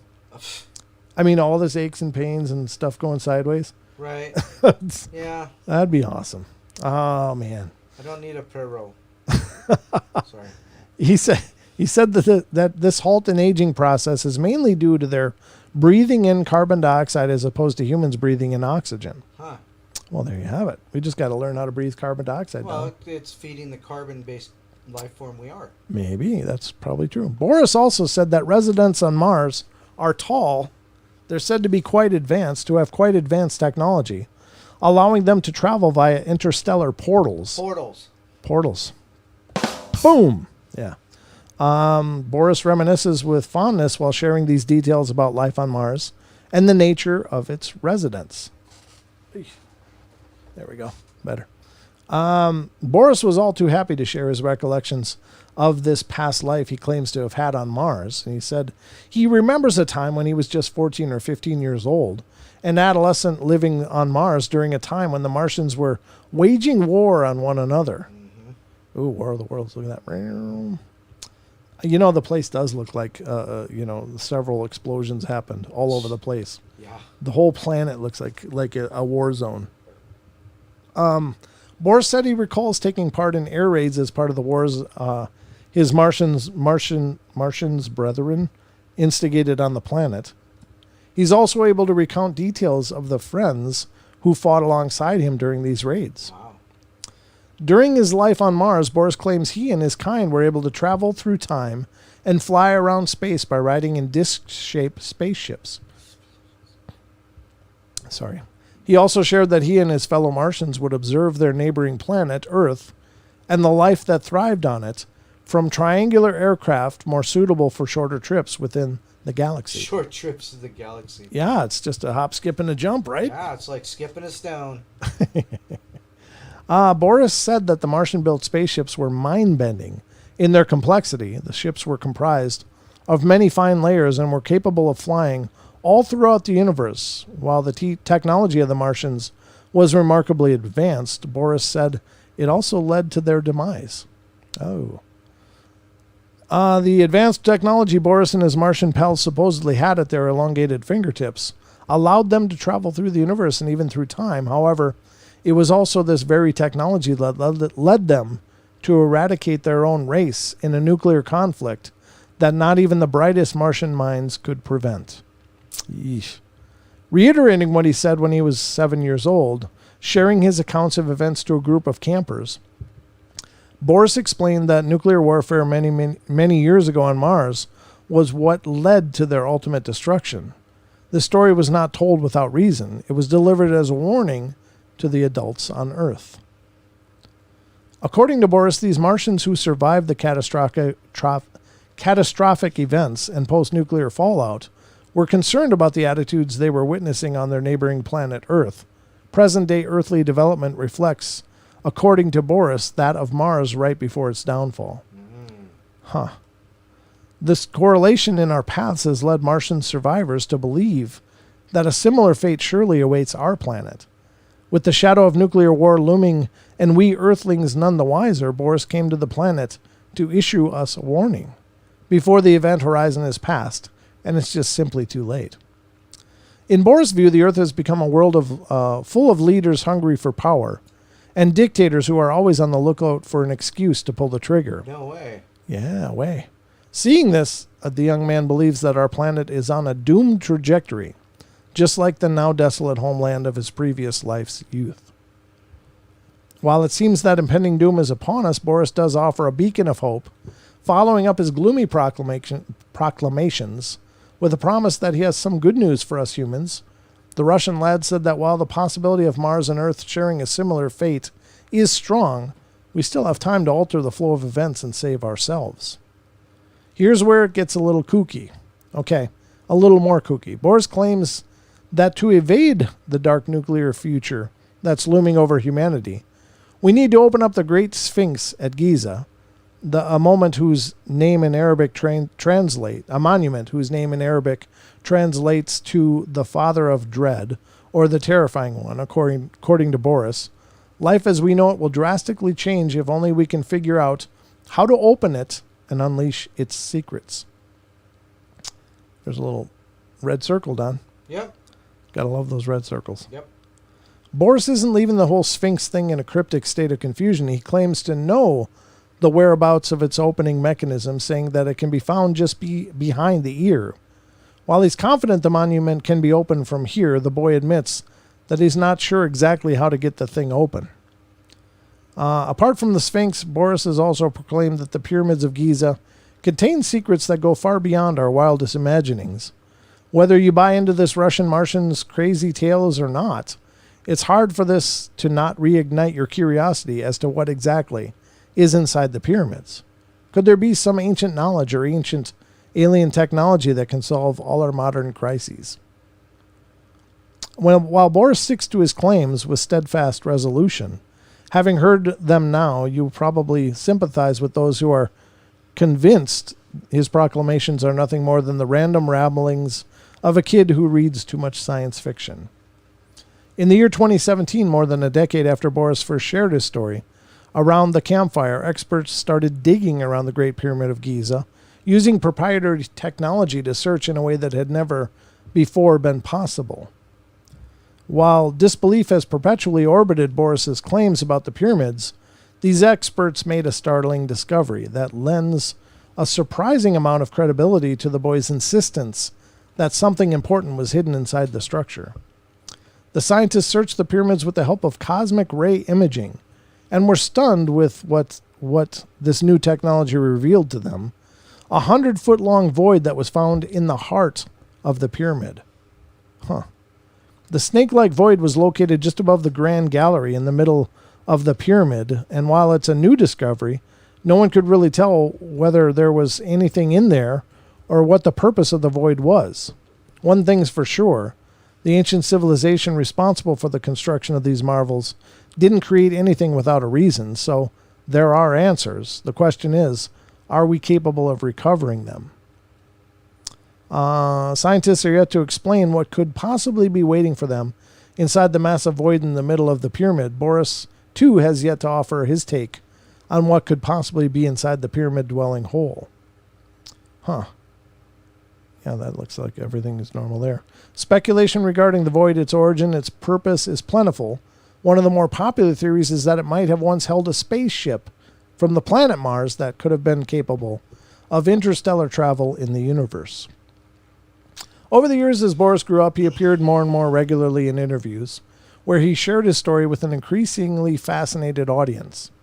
People are heavily divided when it comes to their opinions on his claims, some believing him without a doubt, and others regard his story with intense skepticism. Regardless of whether you believe the kid or not, his story about Mars is certainly intriguing, and his warnings about our possible nuclear future are worthy of a platform. At this stage, we don't yet have the resources to confirm nor deny his claims. However, if Elon Musk has anything to do with it, someday we will indeed make it to Mars to see for ourselves. As a matter of fact, Musk may have a young contender already capable of beating him to Mars. Read on to discover who that mystery girl is. All right, well, that's enough of this article. Interestingly enough, I don't know. Here's the thing. I've heard claims from people that Don and I both knew, who claimed that they fought in wars on Mars. It's a strange chain of events. It's a weird. It's hard to grasp with your mind, but some people claim that they were sent almost through a time corridor. They were changed, physically changed, and sent to fight these battles. Now, that's a pretty intense claim. And unfortunately, there doesn't seem to be any proof that can be offered to show people, look, here's how I can prove to you this happened. And you kind of got to take them at face value or discard them at face value. And it's entirely up to you. I don't know what to make of those things. I sympathize that people believe these things happen. I don't know that I can put myself in the place to go, I believe they happened. I just don't know. It's such a strange. It's a strange tale. Right. It's such a strange tale. I mean, how do you quantify that? How do you embrace it and say, yes, I believe that's true?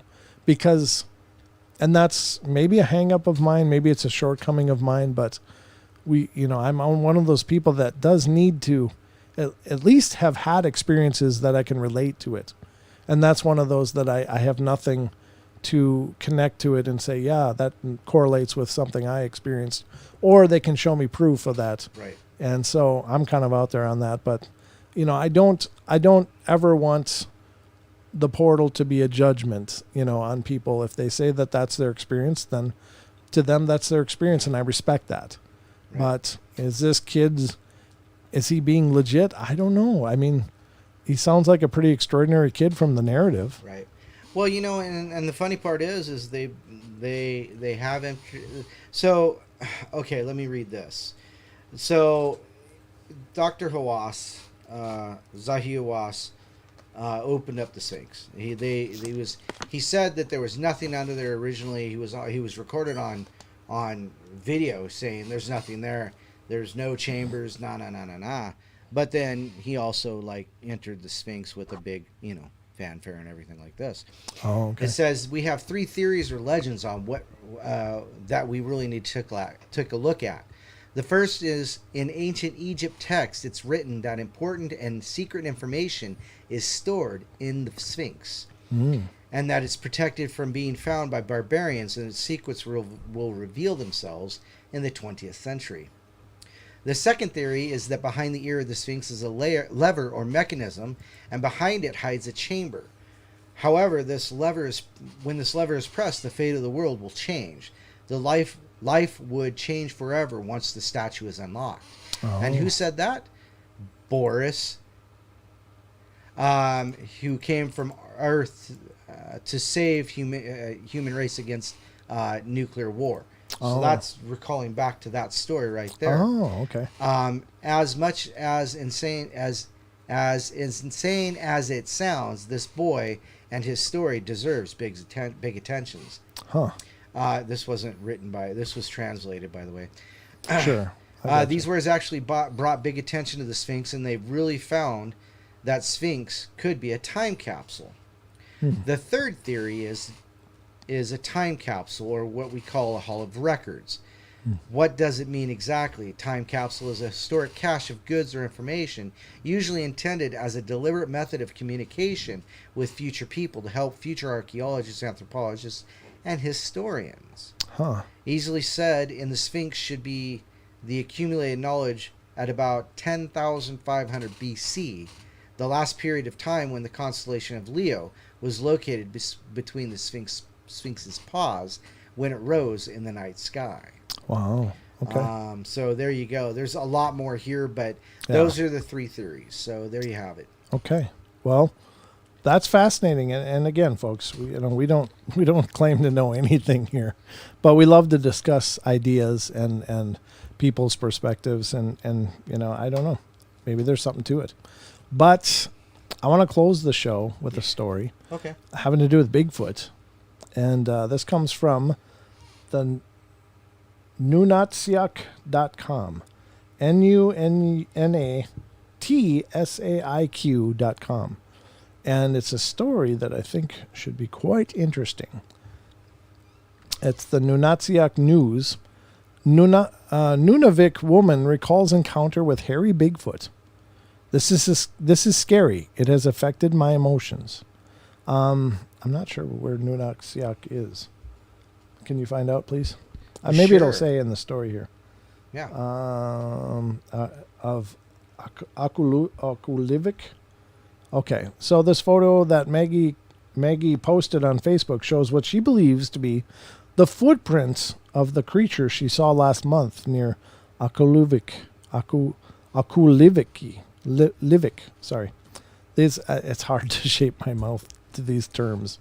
I'm doing my best, though. Maggie of Akulivik has an incredible story to tell. Late in the afternoon on a rainy, windy September Saturday, she and a cousin went out from Akulivik to pick berries. We moved around a lot because we were looking for big berries, she said, a 46-year-old language teacher with the Kadivik school board. My cousin noticed something. She thought it was a hunter, but I ignored her because I wanted to go home while the sun was still up. Then she started to be scared. I got up and looked to where she pointed. It was a large animal, a Bigfoot.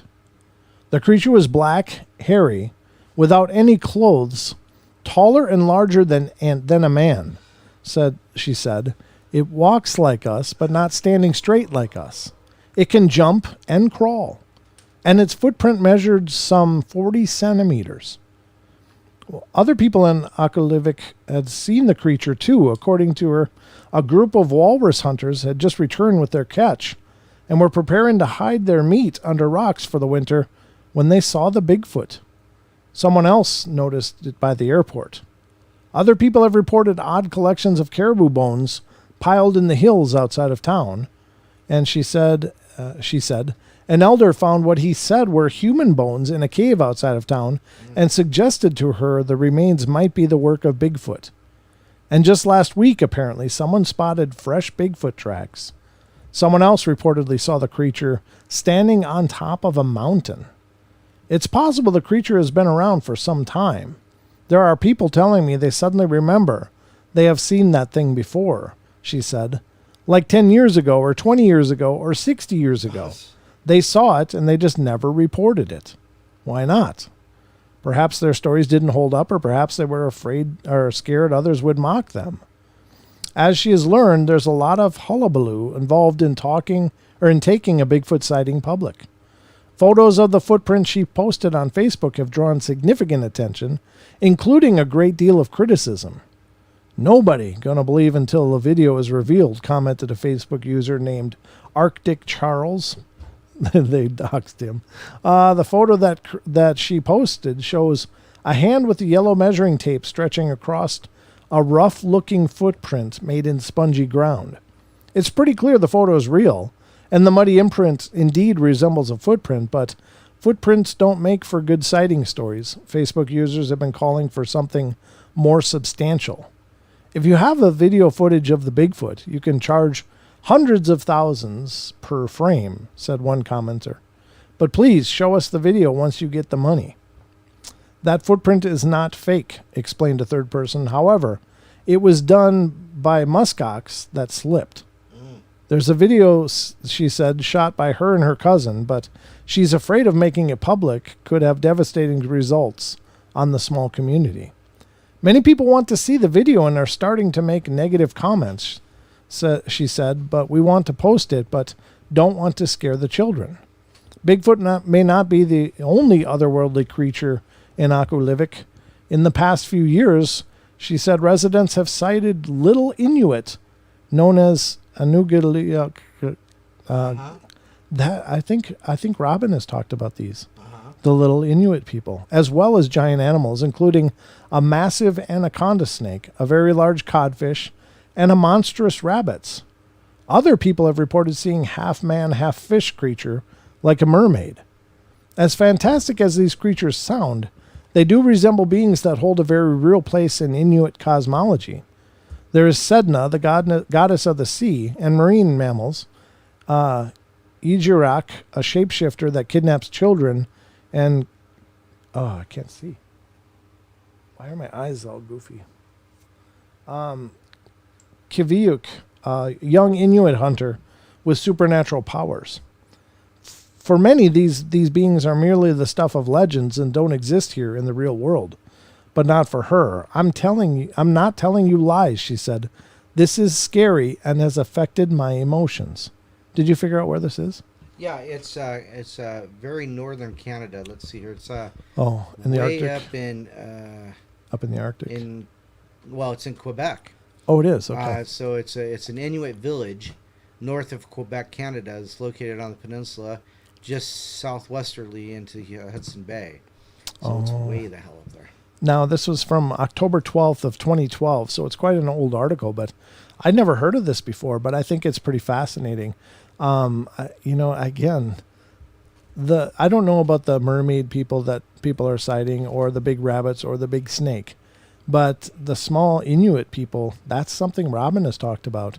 There's many Inuit villages that talk about these legendary diminutive Inuit people that used to be friendly, and they had traded with and hunted with and had long-standing relationships with. So that doesn't surprise me much. But apparently that video has never surfaced. But wait. But wait, what? Bigfoot video emerges in northern Quebec. Oh, really? Big hopes for... Oh, here's the picture. Oh, is that the same picture as this? It's yellow tape measure. Okay. And perhaps that's the video of them checking the print. That does look like a really possibly good print, though. Yeah, this is it. It is. This is it. Yeah. Is there a video though? It's spinning one here. Oh, can you send me the link? I'll see if it'll load faster here because I got, you're using wireless and I'm connected physically. Okay. Sorry. We're going to try to bring it to you folks if we can here. It's older than me. It's farting more dirt than I got. Okay, so, all right, here. All right, let's take a look. Let's get that there. Boop. Okay. All right, there you go. I'm waiting for it. Here it is. Okay. So let me copy. Let's see. Copy link address. I'll open it up over here. We'll have a peek. Follow link, please.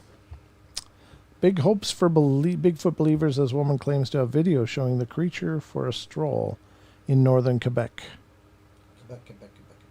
Quebec. For little boys and girls raised in the most awesome action heroes, Colonel Steve Austin. I hope they're not going to show that video. I hope that's not what that video Maybe that's what it is, rebuilt into the Bionic Man. Steve Austin could run like a cheetah, hurl giant rocks. I used to love the $6 Million Man. Yep. I was so glad when I turned 6, Don, because in my mind that made me the $6 Million Man. Oh, and I was so sad when I was turning 7. oh my goodness. For 1 year, I was the guy. It's a little glimpse into my life. It's just spinning here, though. It's not even showing up as an actual link. Not a clickable link, so I don't know. Yeah, I don't know. People see Bigfoot because of the power of suggestion. Yeah, that's right. Sure, it's the power of suggestion. But there's a better... The power of suggestion compels you. I don't think that's a muskox slipping. There's toes. Muskox don't have toes, do they, Don? No, they have hooves. They have hooves, yeah. So I don't think there's an actual link to show you a video, folks, but perhaps it was a link of them. Yeah, scroll back up. Scroll back, no, so I'm sorry, down, right here. Yeah, but it's not coming up either. Yeah, well, that's that video. That's the same, one and the same. Video, Yeah, it's just, I mean, I can't even click on it to get to a Facebook link. So sorry we won't be able to show you that video, but it is pretty cool. I have no doubt Bigfoot's up there. I have no doubt that Bigfoot is anywhere, to be honest with you. I think they are everywhere. And I don't mean that really as tongue-in-cheek as it sounds. I just think that they can survive anywhere and do survive everywhere. Right. Like they can be in some of the most arid plains. They can be in extreme elevations. They can be in hot. They can be in cold. And they can be in fetid swamps and do just fine. And they can be in lush wilderness and do just fine. It's just wherever they end up, they just seem to be just fine. And I can't say that is true for any other natural being on this planet, including us, because we create our comfort, but they adjust and live in their own comfort. What? Ruger. Oh, is he at it again? Gosh. Oh my gosh. He said camels have toes. Oh, Jesus. Cut him off. Whoa. What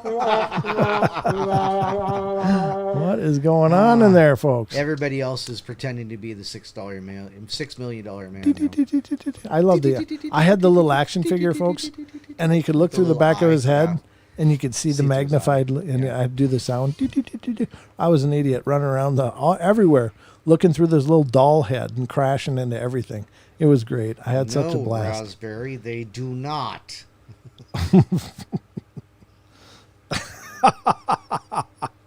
All right, folks. Well, I think that's. I think it's time. I think that's. I think they're delirious. We are finally. We finally circled the drain here on the portal. So I hope you've enjoyed this journey into the paranormal portal. We've obviously enjoyed bringing it to you. As always, again, we'll be doing this every night. Probably not Sunday night though. I don't know. Maybe Sunday night. But you're going to be back on Friday, right? This Friday? Yeah. I plan to. I don't actually know what my schedule looks like, but I plan to. Okay. Well, if that changes, let me know. But you can count on Don maybe being here Friday with me. But if he's not here on Friday, maybe he'll be on Saturday with me. We'll see what we can do, yeah. In any case, hopefully Don will be here for one of those. And I'll be here at any rate. So I'll just be wound up and ready to entertain the hell out of you. So just tune in here on our YouTube channel any night of the week from Wednesday through Sunday, usually, at 7 p.m. Pacific time. So I hope you guys have enjoyed yourselves. Thank you all for joining us here on the Paranormal Portal. Don, G. Did you have anything to share? Or No. You have nothing to share. I got nothing. Don's got nothing, folks. I'm done. That means we've hit the barrier here, and we've got to get rolling. But just remember, we love you all. Be good, be kind, be nice. Take care of each other. Help each other out. Find the magic in every day, and remember to laugh as much as you can. And I'll be back tomorrow night, 7 p.m. right here, Pacific time, to talk with you again on the Night Terrors. And I think I'm going to put together comments from the cheap seats for you. I love those. Wow. All right. It'll be like magic. The magic of love. Are you a wizard, Brent? Speaking of a wizard, I need one of those. Oh, you said wizard. Sorry. I didn't say take a. Sorry, folks. It's goodness. all night long here. It's just the way it works. But anyway, love you guys. Have a good night. That's it for us. We're going to roll. Email is paranormalportalradio@gmail.com if you got a story of your own you want to share. And if you got a few stories, email us and be a guest on our podcast. The podcast. And check out the podcast if you haven't already. It's available on all the major platforms. Thanks for taking my call. Great show. Thank you, Warchild. Appreciate you calling in, bro. Yeah, that was awesome. Yeah, I love it when you guys call in. So, I guess that's it. Good night. Good night, sweetheart. Well, it's time to go. Good night, sweetheart. Well, it's time to go. Now he's killing me. It's 3:00 and I don't know any other words. Anyway, good night, guys. Good night.